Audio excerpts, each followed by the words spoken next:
Hello, Meoni here, and welcome back to another video for Final Fantasy XIV. Today, the 27th of April 2022, the official PlayStation.blog released this interview that they recently had with the producer and director for Final Fantasy XIV, Naoki Yoshida. This is a Q&A all about the future of Final Fantasy, so let's get stuck straight into this. Obviously, a link in the description. Full credit goes to PlayStation.blog. And obviously go and give them some love. I'm reading this out because a lot of people like their news read out to them. So it's basically all about the future. PlayStation says Endwalker has led the Warrior of Light through an incredibly climactic adventure of unprecedented scale, closing a chapter 10 years in the making. What do you see in the Warrior of Light's future? Doesn't he deserve a bit of a break? How do you follow up on such a grand adventure with so much at stake? Yoshi P says, I think our Warriors of Light have had some rest, but there wasn't much rest for us in the development team, he smiles bitterly. Please look forward to the story that will begin from our newfound adventure and the mysteries and goals that will be brought up. I can't say much further. First, do be sure to see how things kick off in 6.1's story. I believe that the key to continuing these stories is whether or not they'll excite us as developers. If our motivation erodes away, there's no doubt that it will extend to our players. To prevent this from happening, we always place paramount importance on ensuring it's engaging and fun for us to create, in brackets new stories and content here, from our perspective as developers. The next question. You've expressed wanting to make 14 more accessible to solo play.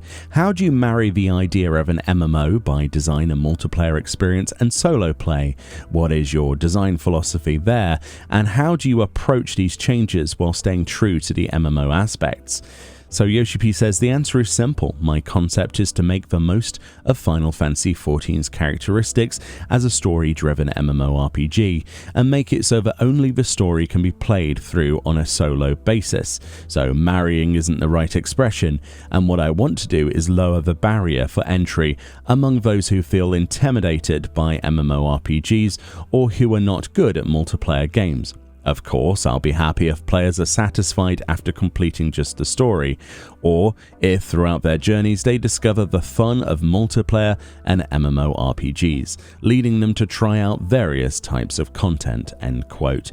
So yeah, Yoshi P seems to see this in two ways, that it's a barrier, and lowering that barrier is really their focus, so that's key to point there. Next question. The upcoming Alliance raid Myths of the Realm will focus heavily on some long-established lore of Eorzea. What do you think about some of the theories players have come up with about the deities and patrons of Eorzea?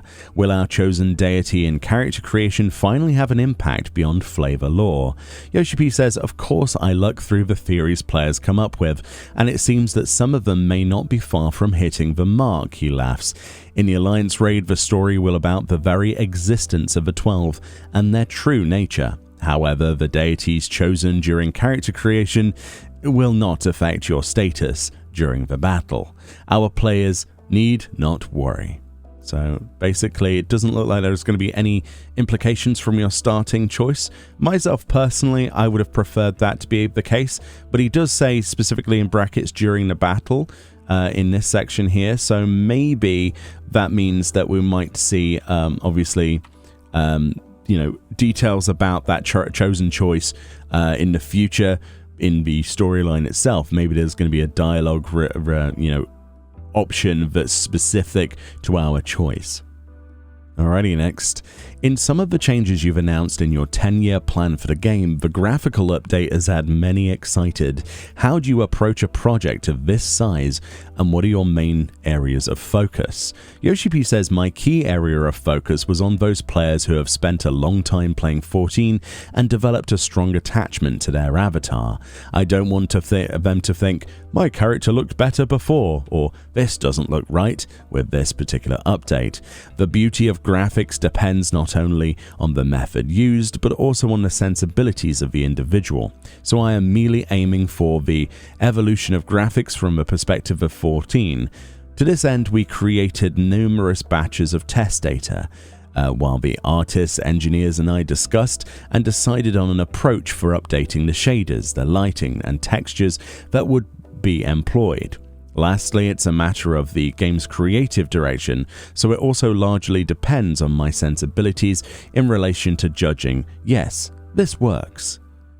Very, very cool. So it does look like, they're taking into consideration the idea that players have been playing this a very long time and, making sure that the game just doesn't suddenly look overtly cartoony or overly ultra realism, especially considering, if I remember correctly, during the live letter, they discussed that this will be a slow process. So there will be moments where there'll be like a new player model next to an NPC that's still prior to that. So it's going to be a slow process. There will be that gradual sort of build up to things, but it will also be moments, I think, very early on where things do look a little bit out of place, but the overall intent is for things to look seamless across. And it's a very ambitious project that a graphic overhaul in, this sort of time period after so long of the game, that is huge.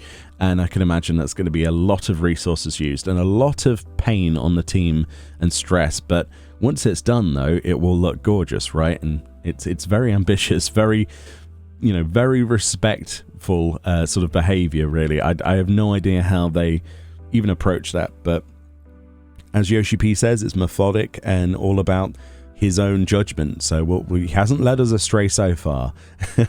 Let's see what happens. And the final question is, many players are incredibly excited about the upcoming Dragon Songs Reprise Ultimate. These are very long and difficult fights that are an ode to a specific story arc in Final Fantasy XIV. What was your design philosophy for the Dragon Song arc? How do you balance difficulty to ensure the content will be as challenging as possible, yet accessible? Yoshi P says this time the concept was to transform the story of the Dragon Song War from the patch 3.x series itself into an ultimate raid. Clearing an Ultimate Series raid doesn't necessarily reward players with powerful weapons or other such items. What players will acquire are a shiny weapon and a title. In other words, a challenge for themselves alongside a sense of fulfillment and pride for having battled to victory. With the exception of a world-first race, that is precisely why I believe that the duty stands on its own, because there is a sense of challenge, rather than a focus on how fast the party clears it. As for the difficulty, we don't quite have approachability in mind, he laughs, end quote. And from what I've seen in the world race, that's pretty evident. It might be probably the first ever Ultimate that has a checkpoint in it. It's a very interesting fight, and I've been loving watching it. I've had sleepless nights, last night especially, watching the world first race, and honestly that fight is incredible. I would advise going and watch it even if you don't think that you want to take part in the content, but at the same time you may pick something up or maybe get the encouragement to give it a go. If you manage to finish this particular tier of Savages off, then you'll be able to go and unlock from the Wandering Minstrel and give it a go. Highly recommended. It looks fantastic. But yeah, big shout out to all of the people who have progressed all the way to P3 already. At 18 hours or so of hardcore progression is, yeah, it's hard to even imagine me sitting for that long, honestly. So yeah, this was a fantastic little Q&A, not the most revealing of new information, but it is interesting to see from the perspective of Yoshi P how they're approaching the next 10-year plan for the game, and of course the inspirations and things like that behind some of the decisions. So thank you so much, PlayStation, for your work. I believe there will be other interviews coming out over the next couple of days, and I will do my best to cover those, as well as obviously link the original information for you to go and give this a like, obviously, via social media. Much love. Let me know what you think about this, and I'll see you all next time.